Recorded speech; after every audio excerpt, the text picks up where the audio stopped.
सब लोग आज धारा एक को खोल के दिखा रहे हैं कि साहब अनुच्छेद एक में पहले से ही लिखा हुआ है कि वो India that is Bharat shall be union of states, लेकिन लोग भूल जाते हैं कि संविधान उससे पहले शुरू होता है, प्रियम्बल से। और प्रियम्बल में क्या है? We the people of India, we the Bhajpa वाले इतने कमजोर लोग हैं, इतनी जल्दी परेशान होकर। अभी तो चंद हफ्ते हुए हैं इंडिया नाम के इस गठबंधन को बने हुए, और आप खिलवाड़ करना आपने शुरू कर दिया। इन्विटेशन भेजे जा रहे हैं रिपब्लिक ऑफ इंडिया की जगह रिपब्लिक ऑफ भारत। साहब, आर्टिकल 1 में बड़ा क्लियर पोजीशन है, इंडिया दैट इज भारत। और अगर आप हमसे डर करके, इस गठबंधन से डर करके, तो उसकी टैगलाइन पढ़ लीजिएगा। नीचे इंडिया के नीचे टैगलाइन है, जुड़ेगा भारत जीतेगा इंडिया। क्या क्या ले लोगे? इतनी परेशानी? कम से कम इस बात को स्मरण करिए कि बाबा साहब भीमराव अम्बेडकर ने ये व्यवस्थाएं की थी। आप माला उनको पहनाते हैं, लेकिन अंतर्मन में बाबा साहब नहीं है। इसका प्रतिकार होगा, ना आप इंडिया हमसे ले पाओगे, ना भारत ले पाओगे।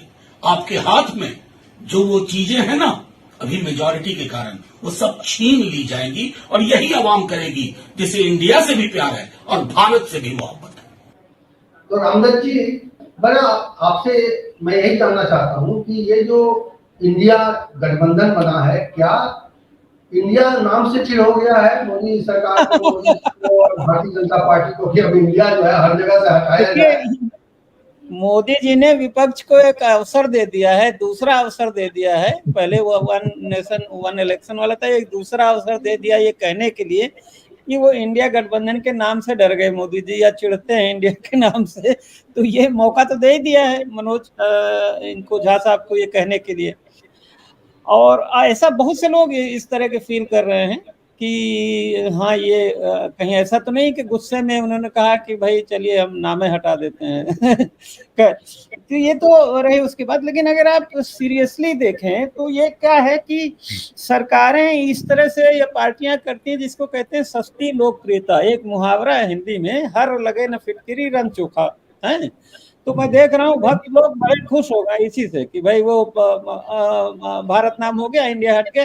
अब लोग, एक तो ये भी समझ में आता है कि लोगों को लगता है कि ये इंडिया नाम जो है वो अंग्रेजों ने रखा या इंग्लैंड वालों ने रखा है या ईस्ट इंडिया कंपनी की वजह से हुआ। तो मतलब कितना हम लोग कंफ्यूज हैं, अल्प ज्ञान है। कहते तो हम विश्वगुरु बनेंगे, लेकिन यही नहीं लोग। एक मिनट आपको रोकना हूँ। सोशल मीडिया पर एक वीडियो चल रहा है जिसमें वो जो अभिनेत्री है जिसका सिक्योरिटी बढ़ा दी थी, क्या नाम है, हिमाचल प्रदेश की, कंगना रनावत का एक बयान जो है वो बार बार चल रहा है कि वो गुलामी का प्रतीक है इंडिया, तो भारत इसीलिए करना जरूरी है। तो वो इस पक्ष में उसका एक बयान सोशल मीडिया पर आज चल रहा है। तो बहुत सारे सही कह रहे हैं, बहुत सारे तो दिखाई। हाँ, तो ये जो हमारे भक्त लोग ये सोच रहे हैं कि ये सब तो, ये तो बहुत बड़ा तीर मार दिया कि जो है। और अब उसमें यह है कि भाई आप बेरोजगारी दूर नहीं कर सकते, गरीबी आप दूर नहीं कर सकते, लोगों को मकान आप दे नहीं सकते, पर्यावरण का जो प्रदूषण आप रोक नहीं सकते। ये जो आप क्रोनी कैपिटलिज्म आप कहते थे कांग्रेस के लिए कि भाई वो कुछ 4 से 10 घरानों के लिए करते हैं, तो आपने उसको घटा के 2 ही कर दिया है। उससे आप बाहर निकल नहीं सकते उनकी क्लचेस से। तो ये एक सस्ती लोकप्रियता खास करके अपने भक्तों के बीच में हासिल करने का मुझे लगता है कि ये एक कोशिश है। और वो भी देखते हैं कि सुबह कुछ था और शायद इतना क्रिटिसिज्म हुआ, इतना मजाक उड़ा कि शाम तक, जैसा कि सुनील शुक्ला कह रहे हैं, कि शायद उस पर टिक भी नहीं पाए।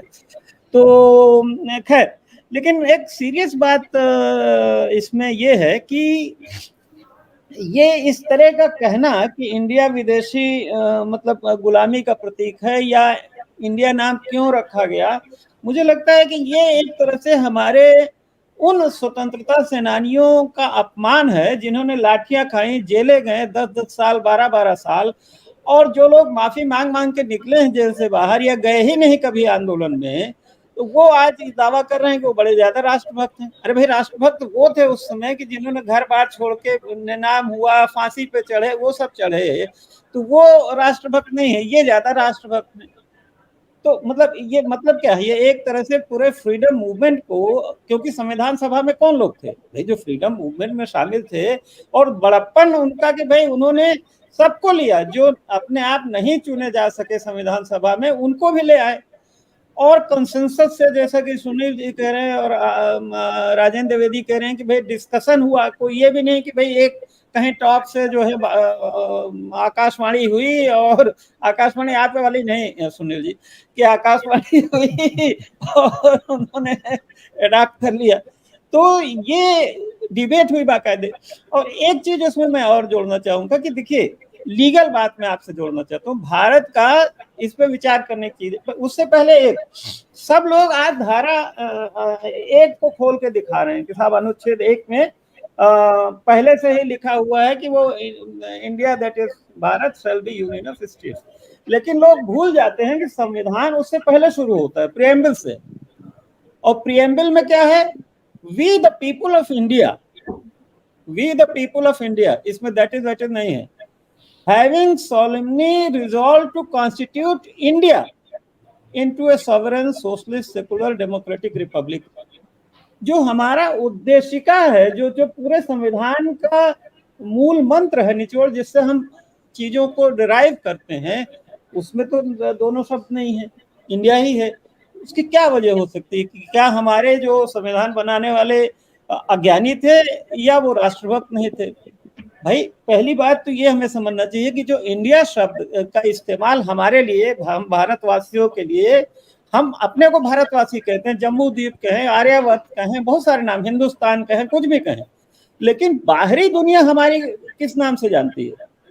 मैं चीन गया था तो हमारी पोती थी, बड़ी बड़ी आंख देख के वहां के चाइनीज लोग बड़े चकित हो जाते थे, इंडी इंडी, तो वो भारत नहीं बोलते हैं ना, इंडिया हिंदुस्तान बोलते हैं, वो इंडी इंडी, कि वो देखते कि भाई इंडिया से मतलब वो जो, अब वो इंडिया कौन सा है, जो सिंधु नदी है, हम लेह लद्दाख से जाते हैं उधर तो सिंधु नदी मिलती है, तो उस पार जो भी लोग ग्रीक के, यूनान के सब रहने वाले थे, जो पुरानी सभ्यताएं थी, वो सब हमको आज से नहीं, ईसा से 300-400 साल पहले से हमें इंडिया के नाम से वो जानते थे।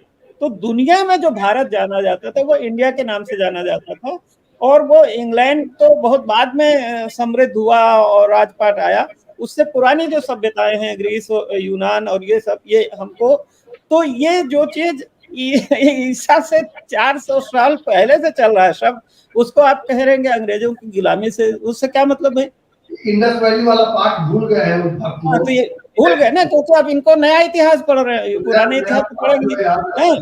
तो और ये भी भूल गए हैं कि भाई ऋग्वेद में या और जगह हम कोई भी छोटा सा पूजा पाठ करते हैं, आर्यावर्त, जम्बू द्वीप, आर्यावर्त, भारत खंड, कितने नाम है हमारे, ये बस वही खाली कि दुष्यंत जी के बेटे थे भरत, तो इसीलिए ऐसा तो नहीं हो सकता ना, हमारे तो बहुत से नाम। खैर, तो मेरा ये कहना है कि इसकी तीसरी जो मैं आपको कारण बता रहा हूँ, लीगल, अभी आपने कहा रिजर्व बैंक ऑफ इंडिया, हमारा भारत का सत्ता हस्तांतरण हुआ था, ठीक है ना, तो सत्ता हस्तांतरण किसका हुआ था?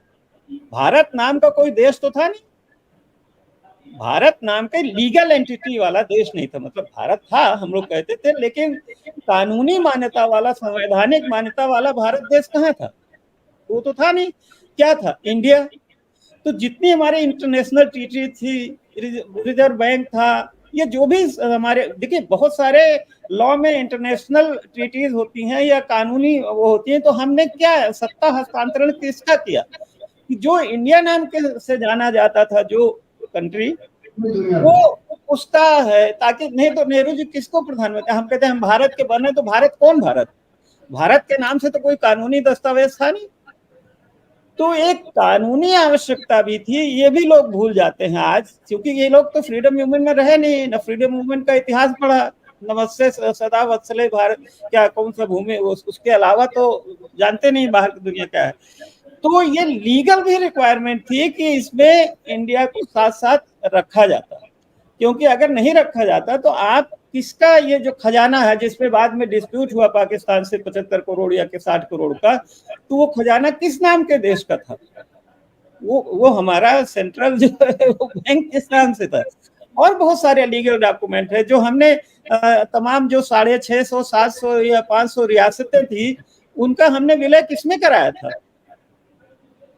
उसी जो इंडिया नाम की एक एंटिटी थी। पहले तो एक लीगल, हमारा सांस्कृतिक रूप से हम एक राष्ट्र थे, भारत राष्ट्र, पूरा वहां से लेके अफगानिस्तान से लेके और इधर नीचे तक, बल्कि तो लेकिन लीगल या संवैधानिक दृष्टि से तो हम नहीं थे। तो उसको सब इनहेरिट करने के लिए ये जरूरी था कि इंडिया शब्द रखा जाता, और फिर केवल एक अनुच्छेद को बदलने से काम नहीं चलेगा। इसके लिए फिर बहुत सारा फिर संविधान में बीसीओ जगह होगा और तमाम जो इंटरनेशनल ट्रीटीज होंगी, बहुत सारा पैसा हमने दिया होगा, बहुत सारा पैसा दूसरे देशों से लिया होगा। तो ये जो है बहुत आसान नहीं है, ठीक है। हाँ, तो ये नहीं, ये आवश्यकता थी उस समय की। मैं आसानी की बात नहीं कर रहा हूँ, मैं ये नहीं कह रहा हूँ कि संविधान बदलना मुश्किल चीज है। संविधान बदलना मुश्किल उतना नहीं है जितना यह है कि हमारी लीगल रिक्वायरमेंट थी, संवैधानिक लीगल रिक्वायरमेंट थे कि हम उस नाम को भी अडॉप्ट करते, साथ में लेके चलते।